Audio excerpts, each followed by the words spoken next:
ये समय हमारा CSIR नेट जून 2015 4.75 मार्क्स है। यहाँ हमें गिवन है एक सेट S जिसके अंदर 3x3 ऑर्डर की रियल मैट्रिसेस आ रही हैं A, जो इस कंडीशन को सेटिस्फाई करती हैं। A transpose A equal 1 0 0 0 0 0 0 0 0।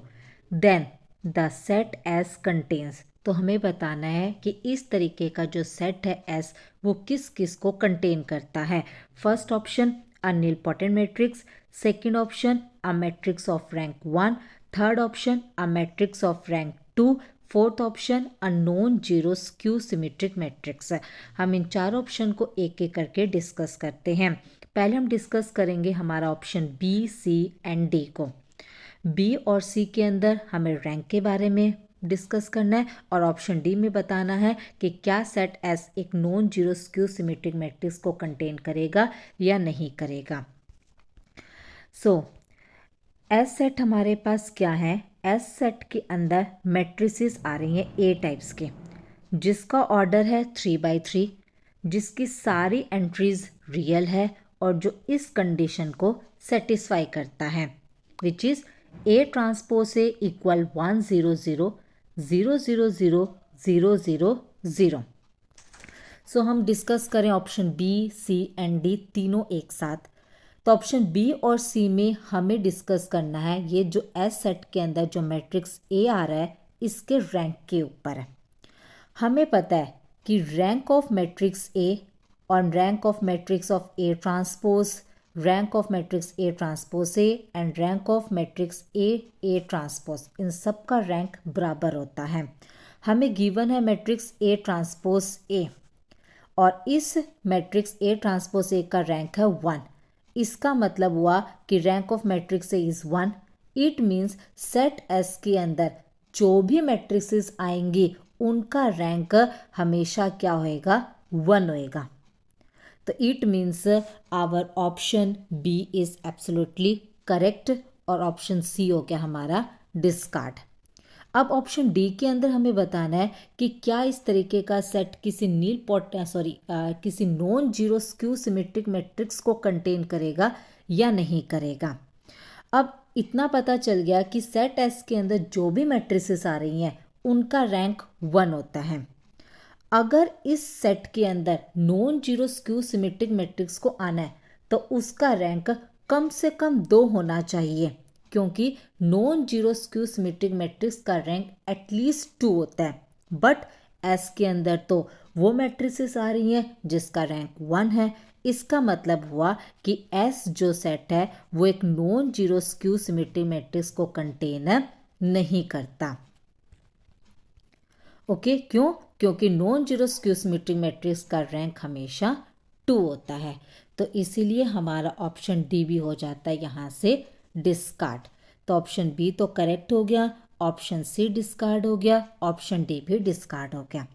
अब बचा हमारे पास ऑप्शन फर्स्ट, जिसके अंदर हमें ये चेक करना है कि क्या इस सेट एस के अंदर कोई नीलपोटेंट मैट्रिक्स भी आता है या नहीं आता।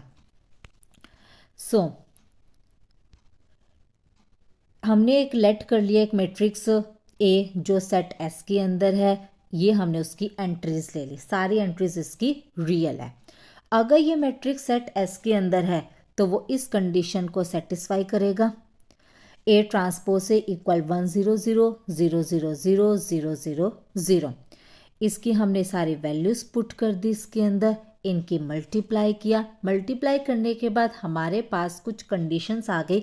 फर्स्ट कंडीशन आई है A11 square plus A21 square plus A31 square is 1, और बाकी की जितनी भी एंट्रीज है वो सारी एंट्री हमारे पास आ गई 0। तो अब सेट एस में किस तरीके की मैट्रिसेस बनती है, अगर हम इस कंडीशन को देखें तो इस कंडीशन के अकॉर्डिंग हमने मान लिया कि इसकी जो A11 यानी कि जो फर्स्ट एंट्री है वो 1 है, तो ऑटोमेटिकली बाकी जितनी भी एंट्रीज बची मैट्रिक्स की वो हो गई 0। तो इसको लेके हमारी बन गई ये एक मैट्रिक्स। अगर हम A21 को 1 ले लेते हैं इसके अंदर तो बाकी की सारी एंट्री अपने आप 0 होगी, तो इसके लिए हमारे पास ये सेकेंड मैट्रिक्स बन गई।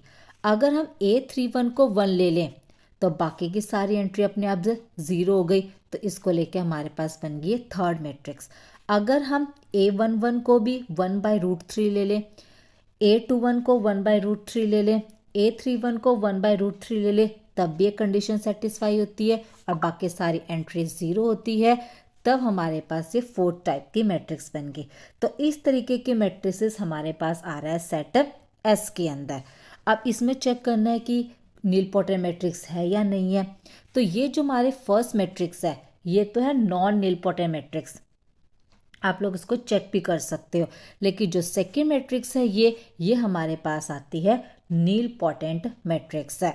अगर मैं इसको ए नाम दूं तो अगर ए स्क्वायर करेंगे तभी ये नल मैट्रिक्स आ जाता है। तो इसका मतलब है कि set S non nilpotent matrix को भी कंटेन करता है और नीलपोटेंट मैट्रिक्स को भी कंटेन करता है। तो फिलहाल यहाँ ऑप्शन के अंदर था क्या सेट एस नीलपोटेंट मैट्रिक्स को कंटेन करता है, हाँ सेट एस नीलपोटेंट मैट्रिक्स को कंटेन करता है। अगर ऑप्शन में होता कि क्या set S non nilpotent matrix को कंटेन करता है, तब भी यह आंसर हमारा ऑप्शन बिल्कुल करेक्ट होता, yes set S non nilpotent matrix को भी कंटेन करता है। तो हमारा जो ऑप्शन ए है वो एब्सोल्युटली हो चुका है, करेक्ट है। तो इस सम के अंदर हमारे पास टोटल 2 ऑप्शंस करेक्ट हुए हैं, एक ऑप्शन ए और एक ऑप्शन बी। बाकी के दोनों ऑप्शन इसके अंदर होते हैं हमारे डिस्कार्ड।